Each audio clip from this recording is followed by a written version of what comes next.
We have one of the biggest talents in the world of chess, Faustino Oro, playing at the Tata Steel Challengers tournament.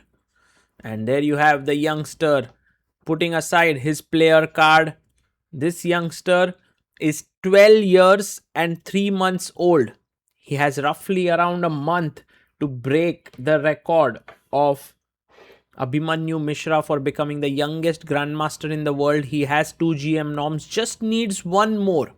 The unfortunate part is that that one remaining norm has to come from an open tournament, which means that this is not the tournament where he can make one, as it's a round robin event. Yet, this is such an important tournament for Faustino, because if he wins this, he gets to play in the Tata Steel Masters next year.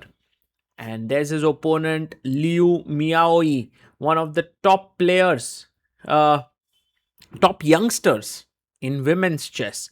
So it's like a battle of two super talents, you can say, a handshake between the two.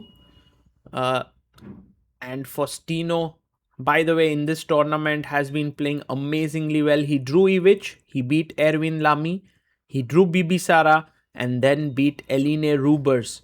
Meanwhile, Liu Miaoyi started with 2 wins against Max Warmerdam and Vedant Panesar, but then lost to Andy Woodward and Aydin Suleimanli. And look at Liu there, getting all the stuff that's important for her out. Uh, these are some There's some interesting lotions that she has perhaps, and she places them on the side of the table there. Faustino and Liu Miaoyi. I'm actually very excited for this clash, as both the youngsters are ready.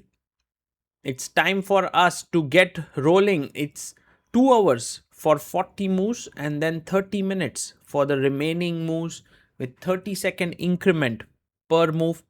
In the tournament, Faustino is half a point behind the leader, Aydin Suleimanli. So if Faustino manages to win here, he can go into the lead. A handshake there, and Lu Miaoyi opens the game with pawn to e4. Faustino plays it very solid with e5. Knight comes out to f3, attacking the pawn. Knight to c6, defending it. And now knight to c3 played. So she's going for the 4 knights, which is actually very solid if you play d4 here. But Lu Miaoyi goes for bishop b5 line. And there are moves like knight d4 here, but Faustino opts for a very interesting variation, bishop d6. It looks like the bishop is misplaced, but imagine a situation where, white were to take on c6 and dc6, it just opens up the bishop and bishop is well placed. So here, castles. And now Faustino plays h6, stopping the bishop from coming to g5. The bishop goes back to a4. It would love to come back on this long diagonal. And the rook comes to e8. Knight jumps into d5. Very strong move there, because if you take, which he does, it's pawn takes on d5. And now we have imbalance in the structure. Maybe knight e7 to g6 makes a lot of sense here. Yes, and Faustino goes knight e7. And now you can play c4. That's a fine move, but goes d4. And taking here does not make sense because de and the knight is hanging, so is the bishop. So goes e takes d4. There was also e4 in the position, but I think Faustino liked it to keep it simple. He takes the pawn. Queen takes d4. Oh, takes with the knight. Queen takes d4 was actually not a bad idea, and white is slightly better here. Knight takes. Lu Miaoyi now has a lot of space thanks to the pawn here. c6 played by Faustino. Knight takes d5 is possible, but knight f5 attacks the knight and the bishop. So that's why c6 was played. And she goes c4. I would be actually interested to see how Faustino continues here. He plays the move bishop to c7, just dropping the bishop back. And queen to h5. Well, this is a very aggressive move. Sacrifices on h6 are hanging around. Bishop can come to c2 to attack. He calmly plays his knight to g6, and I think that's a good move, because this also opens up the space for the queen to come to f6 if needed.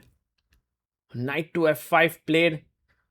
More pressure on the king side.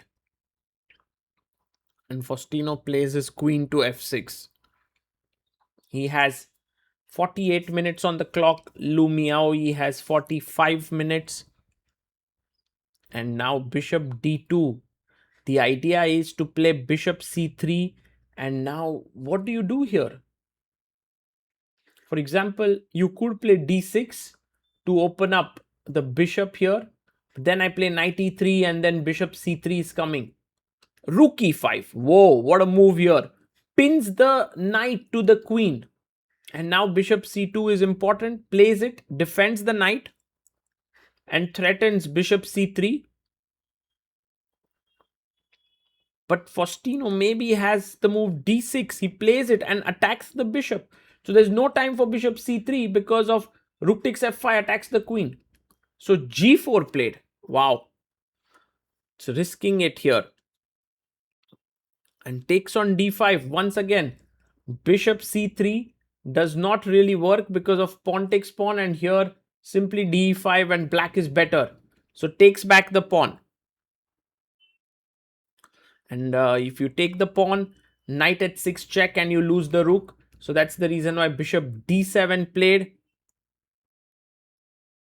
And Lu Miaoyi once again goes rook a d1. She would love to play bishop c3, but Faustino is ready to just sacrifice his rook here. So rook a d1, rook a e8.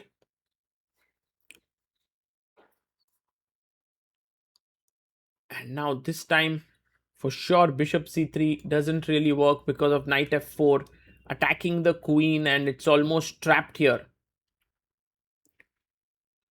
So queen h3, played bishop to b6, putting pressure on this diagonal. And a4 played here by Lu Miaoyi. She doesn't have too much time on the clock, just 5 minutes 58 seconds. And Faustino now needs to find a way to break in here. His pieces wonderfully placed, all the pieces in fact. How does he make that final breakthrough is the question. And he plays rook c8, a brilliant move. Just attacking the bishop. Plays queen d3. But now there is rook takes f5, pawn takes, and knight e5. I don't know if it's an easy continuation to foresee, but look at Faustino there. He's just zoned into the position. He's like, I'll find the depths of what is happening here. Man, this kid is playing so well. Boom, takes it. What a move.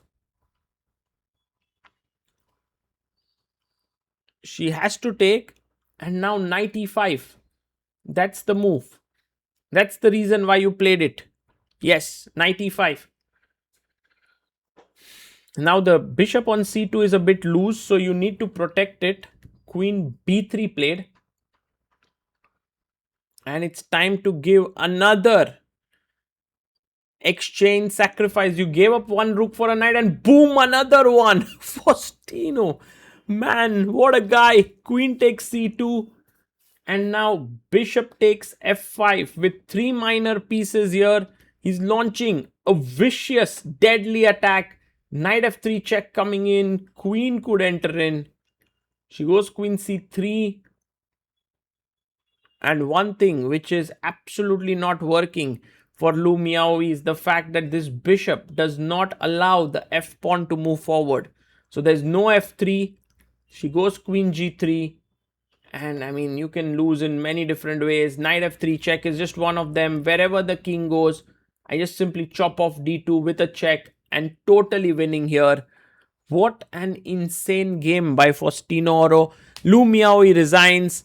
Faustino shows his class here. He moves into joint lead with 4 out of 5.